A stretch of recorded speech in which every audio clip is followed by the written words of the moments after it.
तो शाम के 6 बज चुके हैं और दूसरे चरण की चुनावी ललकार अब थम गई है। Bharatiya Janata party, Samajwadi party, Bahujan Samaj party, Congress सबने अपने स्तर पर जनता को साधने की कोशिश की। किसी ने विकास को मुद्दा बनाया तो किसी ने रोजगार को, किसी ने बेहतर कानून व्यवस्था की तस्वीर भी दिखाई तो किसी ने अपने घोषणा पत्र से बदलती तकदीर की भी बात कही। अब 14 फरवरी को मतदान होगा। 9 जिलों की 55 सीटों पर उम्मीदवारों की किस्मत का फैसला होगा। जनता अपने मत का इस्तेमाल करेगी और सरकार चुनने में भागीदार बनेगी। देखिए,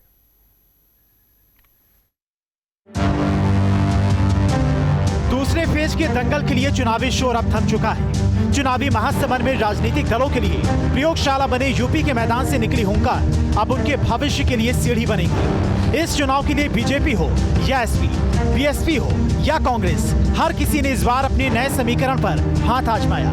बीजेपी को दलितों पर भरोसा, अखिलेश को एमवाई तो रालोद अपने हैंडपंप के सहारे अपनी जमीन पर सियासी पौधों को सींचने की कोशिश की। वहीं इन सब से अलग बीएसपी है, जो मुस्लिमों के समीकरण के सहारे अपनी अंक गणित को दुरुस्त कर रही है। दूसरा फेज यानी किसी के लिए अपने वजूद को बचाना तो किसी के लिए अपने समीकरण को साधे रखना।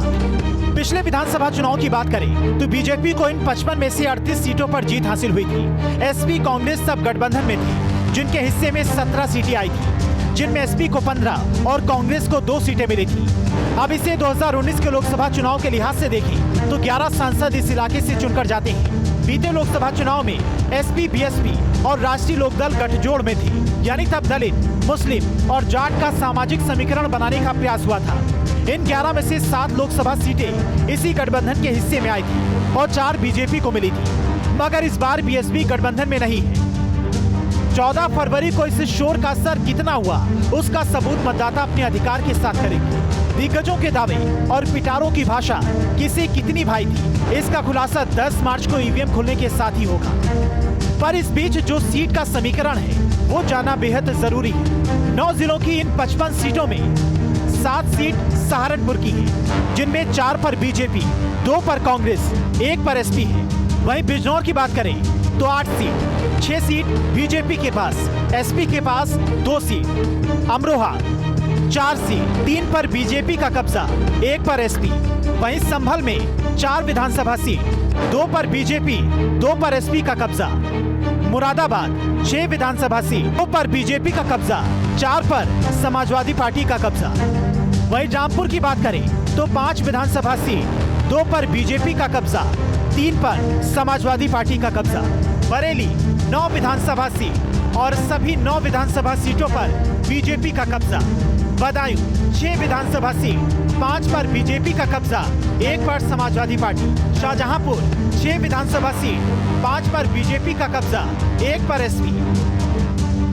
यानी हर सीट पर पिछली मर्तबा बीजेपी और एसपी में कांटे की टक्कर दिखाई दी थी, जो इस बार भी है। सीट पश्चिम को छूती है तो मुद्दे भी यहाँ गर्म हैं। फिर चाहे बात किसानों से जुड़ी हो या कानून की, कोई किसी फैसले पर बीजेपी से छिटका तो कोई किसी पुराने रवैये पर अखिलेश से। इन इलाकों में गन्ना भुगतान, रोजगार संकट, बदहाल उद्योग, विकास में रोड़ा, ये मुद्दे हैं। यानी चुनावी महासमर में सभी सियासी पार्टियों के लिए समीकरण किसी एक करवट बैठते नहीं दिख रहे हैं। नए प्रयोग में नई आवाज और नए अंदाज जनता को कितने छूते हैं, कौन सा समीकरण ज्यादा बेहतर रहता है, ये 10 मार्च की रिपोर्ट में पता चलेगा। Team news state.